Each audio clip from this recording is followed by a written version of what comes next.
Hi everyone, कैसे आप सब लोग। एकदम बढ़िया। चलो ग्रेट। सी आज का टॉपिक तो पता चला ही होगा, पैरेलल एक्सिस थ्योरम है। ठीक है, तो इसके बाद मैं कोशिश करूंगा जल्दी ही विद इन 1-2 डेज में कि परपेंडिकुलर एक्सिस थ्योरम भी आ जाएगी। एंड उसके बाद हम करेंगे जितने भी प्रीवियस ईयर क्वेश्चंस है नीट के, will try to take them. Okay, but please पढ़ते रहेगा, तब तक रिवाइज करते रहेगा जितना भी पढ़ा है, जो भी चैप्टर पढ़ रहे हो। आई नो ये थोड़ा मिडल वाला चैप्टर है, बट स्टिल मैंने वीडियो इनिशियल में बनाई है, पूरी सीरीज आ रही है। Okay, so without wasting any time let's get started. See parallel axis theorem क्या है? ये एक टूल है।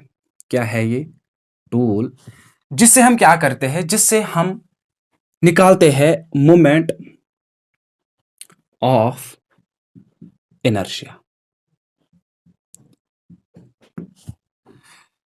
ये एक टूल है जिससे हम निकालते हैं moment of inertia of any body, of any body. Any body मतलब कोई भी रेस्ट्रिक्शन नहीं है। आप पैरेलल एक्सिस थ्योरम को यूज कर सकते हो 1D बॉडीज में, आप यूज कर सकते हो 2D बॉडीज में, एंड आप कर सकते हो 3D, मतलब 1 डायमेंशनल, 2 डायमेंशनल, 3 डायमेंशनल, मतलब like rod. Okay, thin rod. 2 dimensional मतलब डिस्क। ओके, एक एक एग्जांपल ले रहा हूं। 3 डायमेंशनल मतलब स्फीयर। ओके, कोई भी रेस्ट्रिक्शन नहीं है इस थ्योरम का, आप यूज कर सकते हो किसी भी ऑब्जेक्ट पे ये। ठीक है, सो moment of inertia of any body about an axis, about an axis, किसी एक्सिस के about he moment of inertia निकालते हैं। ओके, हम निकाल सकते हैं किसी भी बॉडी का moment of inertia about an axis. Okay, but एक इंपॉर्टेंट चीज है, वो एक्सिस होनी चाहिए parallel to axis passing through center of mass। Okay, आपको बात समझ आई? सपोज मेरे पास ये वाली बॉडी है। ओके, डजंट मैटर 1D है, 2D है, 3D है, क्या है। ओके, एंड अगर मुझे पता है इस बॉडी का moment of inertia about this axis, ये कौन सी एक्सिस है? ये है एक्सिस जो जा रही है सेंटर ऑफ मास में से। सपोज इस बॉडी का मास है m एंड इसका moment of inertia about this axis, centre of मास वाली एक्सिस, वो है ICOM। एंड अगर मुझे अब निकालना है इसी बॉडी का moment of inertia about this axis, okay, about this axis, suppose इसका मोमेंट ऑफ इनर्शिया है I अबाउट दिस एक्सिस, इस बॉडी का। ठीक है, मैं निकाल सकता हूं, मैं क्या यूज कर सकता हूं, मैं ये वाला यूज कर सकता हूं। ठीक है, सो यही थ्योरम है। ये बोल रहा है कि आप निकाल सकते हो किसी एक्सिस के अबाउट मोमेंट ऑफ इनर्शिया किसी बॉडी का, क्या यूज करके? आपको पता होना चाहिए उस बॉडी का मोमेंट ऑफ इनर्शिया क्या है about the axis passing through centre of मास। अब ये स्टेटमेंट ये बोलता है आपको क्या करना है, मोमेंट ऑफ इनर्शिया लेना है about the axis passing through centre of mass क्या है, प्लस करना है मास ऑफ द बॉडी, क्या है, mass of the full body into R square. अब ये बोलोगे कि ये आर क्या है? आर है perpendicular separation, perpendicular separation, because in दो पैरेलल एक्सिस के दरमियान सेपरेशन, परपेंडिकुलर वाली सेपरेशन हर जगह सेम है। सो आप कोई भी सेपरेशन ले सकते हो। ठीक है, plus M R square, where R here is the perpendicular separation between the axis जिसके अबाउट निकालना है and axis passing through center of mass, passing through center of mass। क्या आपको बात समझ आई? पैरेलल एक्सिस थ्योरम हमें बोलता है कि आप किसी भी एक्सिस के अबाउट मोमेंट ऑफ इनर्शिया निकाल सकते हो। वो क्या होगा? वो होगा उस बॉडी का moment of inertia about the axis passing through centre of mass plus mass of the body into perpendicular distance between the two axis. ठीक है, अगर मुझे इसी बॉडी का मोमेंट ऑफ इनर्शिया निकालना होगा इस एक्सिस के अबाउट, ये वाली एक्सिस, ठीक, सपोज वो है I2। ठीक है, तो I2 क्या आएगा? I2 आएगा I centre of mass plus mass of the body, and suppose perpendicular distance between this axis and the axis passing through center of mass is suppose r1. ठीक है, then mr1 square. अगर मुझे निकालना है इस body का इस axis के about moment of inertia, because आपको पता होना चाहिए कि मोमेंट ऑफ इनर्शिया हम निकालते हैं किसी एक्सिस के अबाउट, जैसे, और पता है मोमेंट ऑफ इनर्शिया क्या होता है कि देखो, जब आपने इनर्शिया सुना होगा कि लाइक एक बॉडी जब जब जाती है स्ट्रेट लाइन में यूनिफॉर्म मोशन से, ठीक, वो बॉडी क्या चाहेगी, वो पसंद करना चाहेगी कि वो उसी यूनिफॉर्म मोशन में चलती रहे, ठीक है, उसको नहीं पसंद है रेस्ट उस टाइम, ठीक है, वही बोलता है कि body will remain in the state of motion, uniform motion, ठीक है, unless and until exist an external force, ठीक है, जब एक्सटर्नल फोर्स आ जाएगा तो तब तो कोई दिक्कत नहीं है, वो आ जाएगी रेस्ट में, ठीक है। उसी तरीके से जब मैं बॉडी को रोटेट करना चाहता हूं, ठीक है, ये बॉडी मुझे रेजिस्ट करती है रोटेशन को, ठीक, उस प्रॉपर्टी को बोलते हैं मोमेंट ऑफ इनर्शिया, ना कि इनर्शिया। जब मैं बॉडी को रोटेट करना चाहूंगा, देखो सपोज मैं इस पेन को रोटेट कर रहा हूं, सी मैं इसको रोटेट कर रहा हूं किस एक्सिस के अबाउट, ऐसा लग रहा है कि एक एक्सिस इसके सेंटर ऑफ मास में से जा रही है, ठीक है, ऐसे ऐसे ऐसे, ठीक, ओके। अगर मुझे पता होगा कि इस बॉडी का मोमेंट ऑफ इनर्शिया क्या है, मतलब कि ये कितना रेजिस्ट कर रही है जब मैं इसको रोटेट करना चाहता हूं about the axis passing through centre of मास, ठीक है, मैं निकाल सकता हूं इस बॉडी का moment of inertia about any other axis, suppose ये वाली एक्सिस, ठीक है, जैसे मैं इसको ऐसे रोटेट कर रहा हूं तो ऐसा लग रहा है कि ये इस वाली एक्सिस के अबाउट रोटेट हो रहा है, ठीक है, वो क्या आएगा उस एक्सिस के अबाउट कितना आएगा, एक तो मोमेंट ऑफ इनर्शिया क्या है उस बॉडी का about the axis passing through centre of mass plus mass of the body and perpendicular distance between the two axis, एक एक्सिस जिसके अबाउट निकालना है एंड दूसरी एक्सिस जो पास कर रही है सेंटर ऑफ मास में से, ओके। सपोज मुझे इस एक्सिस के अबाउट निकालना, सपोज इसका moment of inertia about this axis वो है I2, I2 क्या आएगा फिर, ओके I3 लिखते हैं, ये वाला I2 वाला I3, ठीक है, I3 आएगा I centre of mass plus M R square R3 square, अगर इसकी परपेंडिकुलर डिस्टेंस है फ्रॉम दिस वाली एक्सिस वो है R3, ओके। आपको बात समझ आई यहां पे, ग्रेट। सी, सॉरी मैं डस्टर लेता हूं।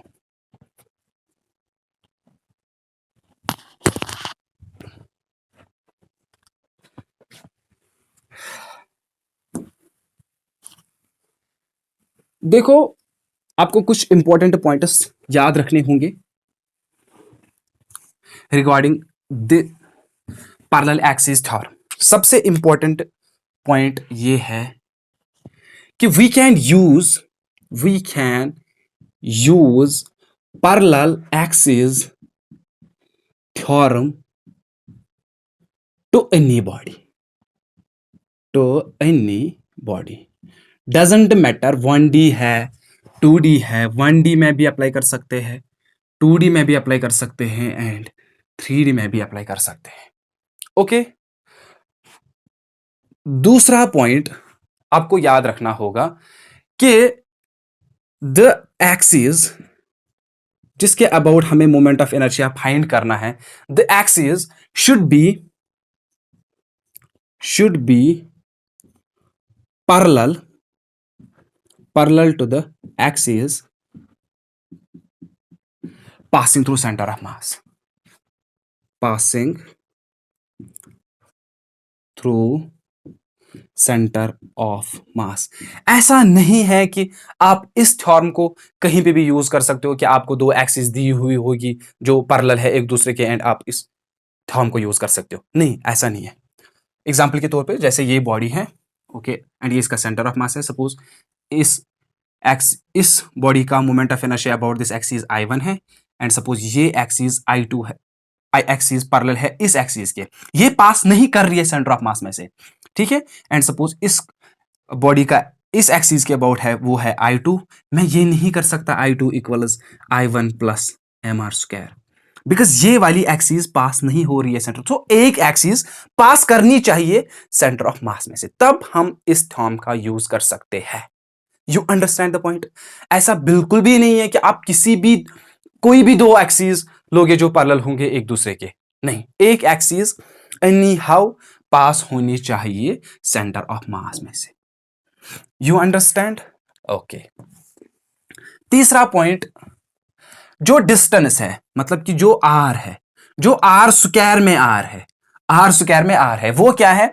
वो है परपेंडिकुलर डिस्टेंस। क्या है? Perpendicular distance between the axis, between the axis. Okay, because दो एक्सिस के दरमियान बहुत सारे डिस्टेंसेस हो सकते हैं। देखो, सपोज ये बॉडी है, ये एक्सिस जा रही है सेंटर ऑफ मास में से, ठीक है, इसका मोमेंट ऑफ इनर्शिया ICOM है। ओके, एंड मुझे इस निकालना है इस एक्सिस के अबाउट, सपोज ये है I। ओके, मुझे पता है according to the theorem I आएगा ICOM plus MR square. Okay, where M is the mass of body and R is the perpendicular distance between the two axes। देखो, इन दो axis के दरमियान ये भी डिस्टेंस है, इन दो एक्सिस के दरमियान ये भी डिस्टेंस है, ये वाली भी डिस्टेंस है, ऐसा कोई दिक्कत नहीं है। ये वाली भी डिस्टेंस है, ये वाली भी डिस्टेंस। तो कौन सी वाली लोगे भाई साहब? कौन सी वाली? पर ये परपेंडिकुलर डिस्टेंस। You understand? वो डिस्टेंस यहां पे भी 90 डिग्री एंगल बनाना चाहिए, यहां पे भी। Okay okay, great. सो ये 3 पॉइंट्स इंपॉर्टेंट थे। अब हम क्या करेंगे, पहले मैं इसकी एक एग्जांपल ले देता हूं, बाद में मैं इसकी डेफिनेशन लिखूंगा।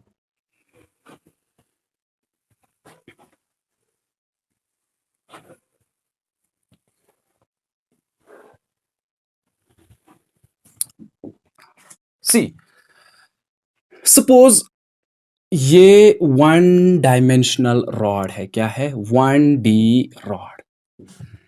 एंड ये इस रॉड का है सेंटर ऑफ मास, एंड ये एक्सिस है जो सेंटर ऑफ मास में से जा रही है। सॉरी, अच्छी नहीं हुई। ये है एक्सिस जो पास कर रही है सेंटर ऑफ मास में से।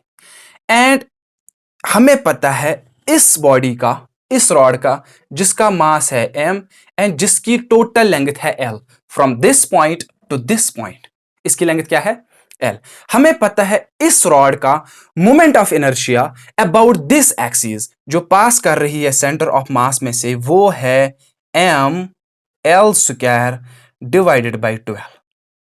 Okay okay, great.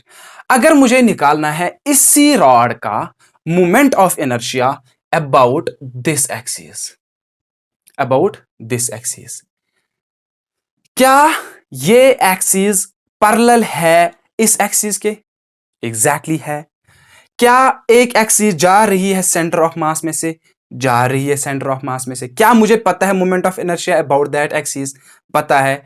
क्या मुझे पता है perpendicular distance between the two axis? पता है। कितना है? ये l/2 होना चाहिए, बिकॉज टोटल लेंथ l है, ये l/2 होनी चाहिए। ओके, सो मैं फॉर्मूला को यूज करूंगा। मुझे पता है I equals I centre of mass plus MR square. Great.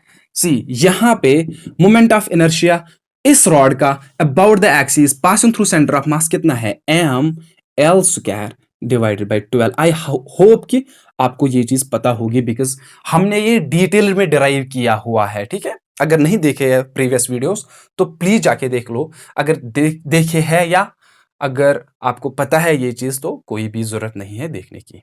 Okay, and मैंने इसका एक वीडियो ट्रिक पे भी बनाया कैसे याद रखें इन चीजों को। ठीक है, तो क्या आएगा? एक तो ml स्क्वायर प्लस आएगा इस रॉड का मास कितना है एंड परपेंडिकुलर डिस्टेंस। मैंने उस टाइम बोला है कि ये परपेंडिकुलर डिस्टेंस है, परपेंडिकुलर डिस्टेंस वो कितनी है? l/2 square. Okay, so ml square divided by 12 plus ml square divided bye 4। Okay, denominator same बनाने के लिए 3 से मल्टीपल करूंगा, 3 से डिवाइड करूंगा। ठीक है, ओके, उसका मतलब है ml square plus 3ml square divided by 12। Okay, which implies 4ml square divided by 12। 1ml square and 3ml square हो गया 4ml स्क्वायर। ओके, 4 3 12। वो क्या आएगा? ml स्क्वायर डिवाइडेड बाई 3, मुझे आया moment of inertia I equals ml² divided by 3। किस axis के about? इस वाली एक्सिस के अबाउट। आपको समझ आ रहा है? ग्रेट। अगर मुझे इस वाली एक्सिस के अबाउट निकालना होता, सपोज ये डिस्टेंस L/4 थी, कितनी? L/4। तो यहां पे क्या आ जाता? एक तो ml²/12 आता, और यहां पे m इंटू L/4 पे, क्योंकि इस टाइम परपेंडिकुलर डिस्टेंस कितनी है? L/4 का स्क्वायर। You understand? ओके, सो बहुत ज्यादा अच्छी अच्छी थॉर्म है, मतलब लाइक इसकी एप्लीकेशन अच्छी है, बिकॉज अदरवाइज हमें इंटीग्रेट करना पड़ता है। अगर आपने देखा, हमने ये वाला भी प्रूव किया है ml²/3 कैसे आता है इंटीग्रेशन के थ्रू, ठीक है, इस पे भी हमने वीडियो बनाया है। बट वहां पे इंटीग्रेशन करनी होती है, लिमिट्स लेने होते हैं, ठीक है। बाद में लीनियर मास डेंसिटी का कॉन्सेप्ट यूज करना होता है। सो उस चीज से बचने के लिए आप इस थॉर्म का बहुत अच्छे से यूज कर सकते हैं, ठीक है। ओके, अगर यहां पे हम एक और पॉइंट को समझे, एक और इंपॉर्टेंट पॉइंट, देखो थॉर्म क्या बोल रही है, इंपॉर्टेंट पॉइंट है। मे बी कुछ प्रॉब्लम्स नीट में ऐसी आ सकती है जो सिंपल, जो मैं पॉइंट बताने वाला हूं, इससे सॉल्व हो सकता है विदाउट आपको पेन उठाने की जरूरत नहीं पड़ेगी। हमें पता है I equals I centre of mass plus m r²। ये किसी एक्सिस के अबाउट जो पैरेलल है, एक्सिस किसके? जो पास कर रही है सेंटर ऑफ मास में से, ठीक है। देखो, जो भी ये वैल्यू आता है, सपोज ये 2 आया, उसको ऐड होता है कुछ, क्योंकि ये पॉजिटिव नंबर आएगा, m पॉजिटिव है, r² पॉजिटिव है, तो ये तो हमेशा पॉजिटिव नंबर आएगा, मतलब 1 2 3 4 5 6 7 8 9 10 यही नंबर्स आएंगे, ठीक है। सपोज समटाइम्स ये 2 आ सकता है, समटाइम्स ये 3 आ सकता है, समटाइम्स 4 आ सकता है, समटाइम्स 5 6, कुछ भी पॉजिटिव नंबर। देखो, मोमेंट ऑफ इनर्शिया जब हम निकालते हैं about the axis passing through centre of मास, उसको कुछ ऐड हो रहा है, ध्यान दे रहे हो, उसको कुछ ऐड हो रहा है, एक पॉजिटिव क्वांटिटी क्या हो रही है? ऐड एक पॉजिटिव नंबर, एक पॉजिटिव नंबर वो ऐड हो रहा है इसको। उसका मतलब है दूसरी एक्सिस के अबाउट, कोई भी एक्सिस जो पैरेलल हो इस एक्सिस की सेंटर ऑफ मास में से, उसके अबाउट उसका मोमेंट ऑफ इनर्शिया ज्यादा आएगा। सो लीस्ट आएगा किसके? About the axis passing through centre of mass. Because in all other cases, जो भी एक्सिस पैरेलल हो axis passing through centre of मास, उसमें कुछ पहले ऐड होता है, बाद में वो निकलता है। जैसे यहां पे ml²/12 था, किसके? एक्सिस के about, passing through centre of मास, उसको ऐड हुआ, क्या हुआ ऐड? इतना सारा ऐड हुआ, एंड बाद में क्या आया? ml²/3 आया। क्या आया? ml²/3 आया। आपको पता होना चाहिए ml²/12 is less, ml²/12 is less than ml²/3, because यहां पे 12 से डिवाइड हो रहा है, यहां पे 3 से ही डिवाइड हो रहा है। सो पॉइंट क्या है? Moment of inertia of any body is least, इस पॉइंट को लिखो आप, मोमेंट ऑफ इनर्शिया, यहां पे लिखता हूं, moment of inertia about any axis, नहीं यहां इस ऐसे इसलिए, moment of inertia of any body is least about axis passing through centre of mass, is passing through center of mass। Okay, because in all other cases centre of मास वाले moment of inertia को add हो रहा है कुछ, बाद में वो दूसरे एक्सिस के अबाउट दे रहा है। समझ रहे हो ना? ओके ग्रेट, बिकॉज यहां पे आपको पता चला ml²/12 था, axis passing through centre of mass, and दूसरे एक्सिस के अबाउट जो इसके साइड से जा रही है ml²/3 है, ये ऑब्वियसली ये वाला ग्रेटर है, लीस्ट है ml²। तो देखो इसमें ऐसे क्वेश्चन बन सकता है, सी सपोज ये कोई बॉडी है, आपको ऐसे कोई बॉडी दी जाएगी, ये वाली एक एक्सिस है, ये वाली दूसरी एक्सिस है, ये वाली तीसरी, ये वाली फोर्थ, ये वाली फिफ्थ, ओके। एंड सपोज यहाँ पे उसने लिखा ये सेंटर ऑफ मास है, इसको लिखा I1, इसको लिखा I2, इसको लिखा I3, इसको लिखा I4 एंड इसको लिखा I5। इन मतलब कि इस बॉडी का moment of inertia about this axis I1, about this axis I2, about this axis I3, about this axis I4, about this axis I5। तो इनमें से लीस्ट वाला कौन सा होगा? बता दे कौन सा वाला? जो एक्सिस पास कर रही है सेंटर ऑफ मास में से, which is I3। So I3 must be least. You understand the point? Okay great. So इसको मैं हटा देता हूं, एंड इसके डेफिनेशन एंड इसके प्रूफ पे जाऊंगा, एंड थोड़ी एग्जांपल्स भी लूंगा। आई होप कि आपको समझ आ रहा होगा, वो इंपॉर्टेंट है, ठीक है। ना मैं लाइक मांगता हूं, ना मैं सब्सक्राइब मांगता हूं, ना मैं कमेंट मांगता हूं, ठीक है। इंपॉर्टेंट है कि आपको बात समझ आ जाए, वो मेरे लिए काफी है।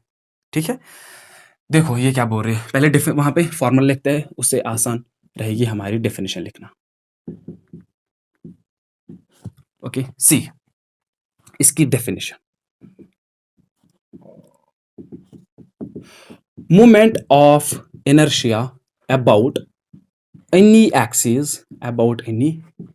axis but which is parallel to the axis which is parallel to the axis passing through center of mass. Okay, moment of inertia about any axis but वो axis होनी चाहिए which is parallel to the axis passing through center of mass is equal to क्या आता है, moment of inertia of body about centre of mass plus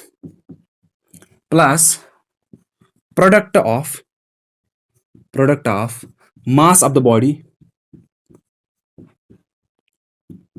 body and square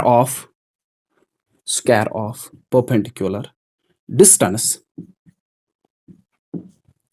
between the axis. Okay, फिर से सुनो, यहां से understand करते हैं इस डेफिनेशन को। Moment of inertia about any axis, इस वाली एक्सिस के अबाउट, ठीक है, ये वाली सेंटर ऑफ मास में से जा रही है। ओके, ये वाली सेंटर ऑफ मास वाली इक्वेशन वो लाइन है, ठीक, एक्सिस है। Okay, moment of inertia about any axis which is parallel to, ये वाली पैरेलल होनी चाहिए इस एक्सिस के। Okay, passing through centre of mass, जो पास कर रही है सेंटर ऑफ मास में से।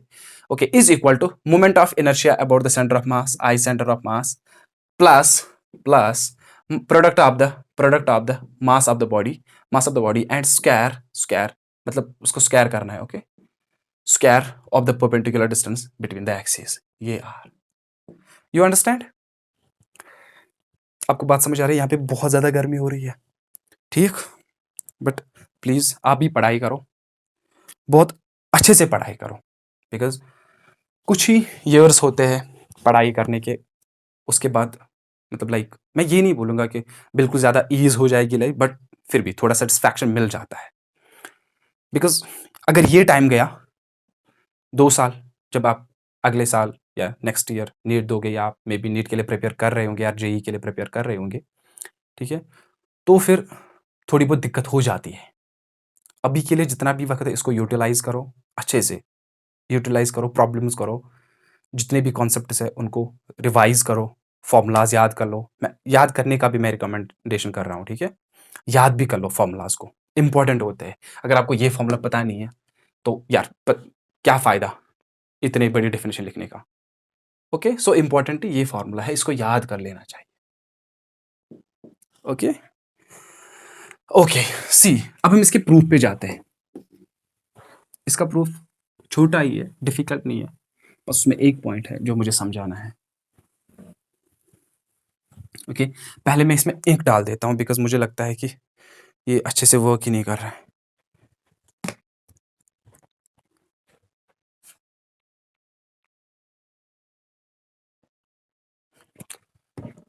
सो सी, मुझे क्या करना है, मुझे प्रूव करनी है आई किसी भी एक्सिस के about I COM plus MR square. Okay, मैं यहां पे एक बॉडी ले लेता हूं, सपोज ये कोई बॉडी है।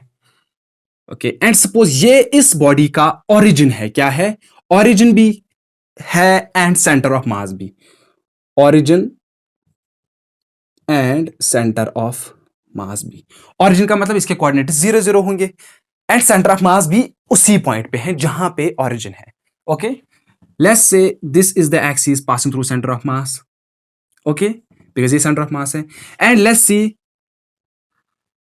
टेक कि मुझे निकालना है इस बॉडी का moment of inertia about this axis, suppose ये है आई। ओके, एंड सपोज ये परपेंडिकुलर डिस्टेंस इन दो एक्सिस के दरमियान है, वो है कैपिटल आर। ओके, मैं क्या करूंगा काम, मैं एक छोटा सा मास लूंगा यहां पे, छोटा सा मास लूंगा यहां पे जो दूर है small R from the origin, और उसकी perpendicular distance from this axis है वो है small R. Okay, see now इसका मास है डीएम, इसका मास है डीएम। क्या आप मुझे बता सकते हो इस मास का इस वाली एक्सिस के अबाउट मोमेंट ऑफ इनर्शिया कितना होगा? इस मास का इस वाली एक्सिस के अबाउट कितना मोमेंट ऑफ इनर्शिया होगा? ये एक्सिस है ये वाली, एंड ये डीएम है, ये कितना दूर है? आर प्लस आर, ठीक है। इसका मोमेंट ऑफ इनर्शिया आएगा D I, small moment of inertia, D M R plus R का होल स्क्वायर। बिकॉज हमें पता है अगर कोई एक्सिस है उसके ये m1 है, इसकी परपेंडिकुलर डिस्टेंस दूरी है r1, इसका मोमेंट ऑफ इनर्शिया आता है i1 equals m1 r1 square, okay, mass times perpendicular distance का स्क्वायर, ठीक है। सो मैं इसको लिख सकता हूं D I equals D M R square plus R square plus twice R into R, ठीक है। ओके, मैं इसको अलग अलग से लिख सकता हूं। ये है इस मास का, ये जो आ रहा है इस मास का इस एक्सिस के अबाउट, इस वाली एक्सिस के अबाउट, ओके, वो आएगा D M R square plus D M capital R square plus D M twice small R capital R, ठीक है। क्या आप मुझे बता सकते हो ये वाला क्या है? ये वाला है डी आई सेंटर ऑफ मास, क्योंकि ये वाला मास दूर है स्मॉल आर, ये सेंटर ऑफ मास वाली जो एक्सिस है, एंड ये डी एम है, इसकी दूरी है आर, इसका moment of inertia D I centre of mass आएगा D M small R square, moment of inertia of this mass about the axis passing through centre of mass, इसलिए मैंने यहाँ पे COM लिखा D M small R square, ठीक है। So मैं इसका लिखूंगा D I about centre of mass, okay, plus D M R square plus D M two small R capital R D I, okay. अगर मुझे उसी तरीके से मैं हर यहां से एक और मास लूंगा, फिर एक और मास लूंगा, फिर यहां पे एक और मास लूंगा, फिर हर जगह मास लूंगा, ठीक है। अगर मुझे उस बॉडी का इस बॉडी का निकालना है moment of inertia about this axis, तो मैं क्या करूंगा? मैं इंटीग्रेट करूंगा, बिकॉज ये मुझे आया इस छोटे मास का अबाउट दिस एक्सिस क्या है मोमेंट ऑफ इनर्शिया।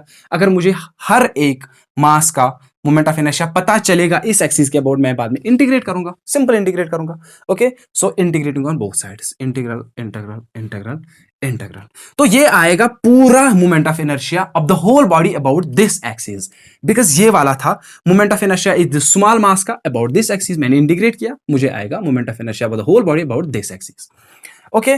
मैं हर कोई पॉइंट एक्सप्लेन करना चाहता हूं, ठीक है। So integration of D I centre of mass क्या आएगा? I centre of mass plus R constant है। देखो इन दो एक्सिस के दरमियान कभी डिस्टेंस चेंज नहीं होगा, सेंटर ऑफ मास वाली जो एक्सिस है एंड ये वाली एक्सिस है, आर हमेशा कांस्टेंट रहेगा, आर बाहर आएगा। इंटीग्रल ऑफ डीएम क्या आएगा? इंटीग्रल ऑफ डीएम आएगा total mass of the body, small mass small mass small mass small mass small mass small mass क्या बनाएगा? Total mass of the body, वो है एम, ये आर स्क्वायर बाहर आएगा। प्लस ध्यान रखो यहां पे एक तो 2 आएगा बाहर, कांस्टेंट है, एंड ये आर भी बाहर आएगा, आएगा कि नहीं? बिकॉज आर कांस्टेंट है, अंदर क्या रहेगा? Integral of D M R. क्या यहां तक सही है? ओके, हमारा काम हो गया है ऑलमोस्ट। ध्यान रखो I equals I centre of mass plus M R square, बस एक टर्म हमें जीरो करनी है, वो है ये वाली टर्म, ये वाली टर्म जीरो होती है, okay. Undoubtedly you can write in the exam कि this term is zero, but हमें देखना है कि ये टर्म जीरो क्यों है, ओके। सी, उसके लिए आपको सेंटर ऑफ मास का पता होना चाहिए कि सेंटर ऑफ मास क्या चीज है। सी, सपोज यहां पे एक मास है m1 एंड यहां पे मास है m2, एंड सपोज ये है ओरिजिन, ध्यान रख लें ये ओरिजिन है, क्या है? ओरिजिन। एंड सपोज इसका पोजीशन वेक्टर है r1, मतलब कि ये कितना दूर है इसके कोऑर्डिनेट्स के अबाउट, ठीक है। इसके कोऑर्डिनेट्स क्या होंगे? सपोज इसके coordinates x1 y1 and z1, क्योंकि ये बॉडी का पॉइंट है, ठीक है। सो r1 हम लिख सकते हैं x1 i cap plus y1 j cap plus z1 k cap. आपको ऐसा ये पोजीशन वेक्टर है, ठीक है। आई होप कि आपने वेक्टर्स पढ़े होंगे, मुझे यहाँ पे जरूरत नहीं है, ओके। ये r2 है पोजीशन वेक्टर ऑफ दिस। अगर मुझे RCOM चाहिए, मतलब कि position vector of centre of मास, मैं क्या करता हूं? m1 r1 plus m2 r2 divide by m1 plus m2, okay. अगर मुझे सपोज वो यहां पे आया एंड सपोज ये RCOM है, ओके। अगर बहुत सारे मास होंगे, सपोज यहां पे भी एक मास है, यहां पे यहां पे यहां पे यहां पे बहुत सारे मासेस है, ओके। सो RCOM क्या आ जाता है? m1 R1 plus M2 R2 plus M3 R3 plus dash dash dash dash plus Mn Rn divided by M1 plus M2 plus M3 plus dash dash dash plus Mn. Okay, हम इसको लिख सकते हैं RCOM equal summation of MI RI divide by total mass of the body M1 plus M2 plus M3 plus Mn, ये कितना आ गया मास of the body. Okay, लेकिन ये तो डिस्क्रीट में है. अगर हमारी बॉडी कंटिन्यूअस होगी, क्या होगी? कंटिन्यूअस. मैं इसको हटा देता हूं, ठीक है, वहां पे वही वाले टर्म रख देते हैं. अगर बॉडी कंटिन्यूअस होगी तो RCOM आएगा integral of DM RI divided by total mass of the body. ठीक है, समेशन को इंटीग्रेशन में चेंज किया, बस हमने कुछ नहीं. और यहाँ पे पता होता है मास कितना है, तो वहां पे हम छोटा एलिमेंट लिखते हैं DM. अगर उसी तरीके, ये क्या मुझे देगा? Position vector of centre of मास, कि सेंटर ऑफ मास कहां पे है. जैसे यहां पे इसने दिया इसका सेंटर ऑफ मास का, इन दो सिस्टम्स का सेंटर ऑफ मास कहां पे है. ओके, अगर मैं इसको मल्टीपल करूं, 2R को मल्टीपल करूं M एंड डिवाइड करूं M, क्या करूं? Divide M. आप देख लो यहां पे ये वाली टर्म एग्जैक्टली मिमिक कर रही है इस वाली टर्म के साथ. Integral of DMRI, integral of DMR. देखो, अगर मैं दूसरा यहां पे DM लूंगा, उसकी distance from this axis R1 बन जाएगी. अगर मैं यहां पे DM लूंगा, सपोज ये R1 बन गई, यहाँ पे DM R2 बन गई, यहाँ पे DM R3 बन गया. ठीक है, सो R1 R2 R1 R2 R3 ये वैरी करता है. जैसे यहाँ पे R1 R2, उसी इस वाले का सपोज ये R3 है, एंड सपोज यहाँ पे एक और मास है, सपोज वो R4 है. ओके, ये वैरी करता है. तो ये क्या मुझे देगा? ये मुझे पोजीशन वेक्टर देगा, किसका? सेंटर ऑफ मास का. लेकिन मैंने बोला कि इस बॉडी का सेंटर ऑफ मास कहां पे है? वो तो ओरिजिन पे है. उसके कोऑर्डिनेट्स क्या आएगा? 0 0 0. सो हमारा वेक्टर क्या बन जाएगा? 0 I cap plus 0 J cap plus 0 K cap. Okay, वो क्या बन गया? 0. ओके, सो मैं यहां पे रख सकता हूं इसके बदले में 0. आप इसको आराम से देख लो, रिवाइंड कर सकते हो. और मैंने क्या बोला? बिकॉज ये मुझे देगा position vector of centre of मास. लेकिन इसका सेंटर ऑफ मास तो ओरिजिन पे है. ओरिजिन के coordinates position vector from the origin क्या आएगा? वो तो कुछ नहीं आएगा ना, वो तो वहीं पे है. ओके, सो ये बन जाएगा 0. उसका मतलब है ये टोटल टर्म बन गई 0. ओके, सो ये this is the proof. Okay, अब जल्दी से मैं एक दो क्वेश्चंस लूंगा, जल्दी जल्दी, ज्यादा बड़ा भी नहीं होना चाहिए लेक्चर. सपोज ये एक हॉलो स्फीयर है. क्या है? हॉलो स्फीयर, और जिसको हम स्फेरिकल शेल भी बोलते हैं. ठीक है, एंड इसका सेंटर ऑफ मास है, एंड सपोज ये वो एक्सिस है जिसके अबाउट ये रोटेट कर रहे हैं, एंड इसका सेंटर ऑफ मास के अबाउट क्या होता है? इसका moment of inertia. Spherical shell. ठीक है, इसका होता है 2/3 mr स्क्वायर. अगर मुझे निकालना है ये टेंजेंशियल वाली एक्सिस की, इसके साइड से जा रही है. ठीक है, सपोज वो है I, वो आएगा I centre of mass plus mass of the hollow sphere and perpendicular distance. वो तो रेडियस ऑफ स्फीयर है, सपोज इसका मास है m. ओके, एक तो 2/3 mr स्क्वायर आएगा प्लस mr स्क्वायर आएगा. ठीक है, वो क्या आएगा? 2 mr square plus 3 mr square divide by 3. वो कितना आएगा? 5/3 mr स्क्वायर.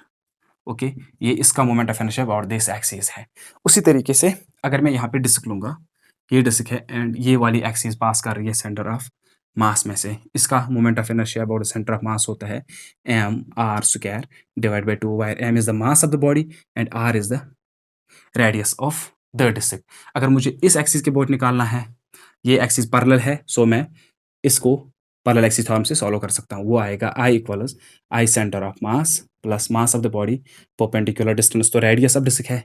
ओके, वो आएगा mr square divide by 2 plus mr square. वो आएगा mr square plus 2mr square divide by 2 which is 3/2 mr square. Okay, आपको बात समझ आई? सो हम इसको कहीं पे भी यूज कर सकते हैं. आई एम सॉरी कि वीडियो थोड़ा सा लंबा हो गया. I am sorry for that, because कुछ चीजें इंपॉर्टेंट थी, प्रूव भी करना था, डेफिनेशन भी देनी थी, एग्जाम्पल्स भी लेने थे. Okay, thank you so much, thank you for watching and thank you for supporting.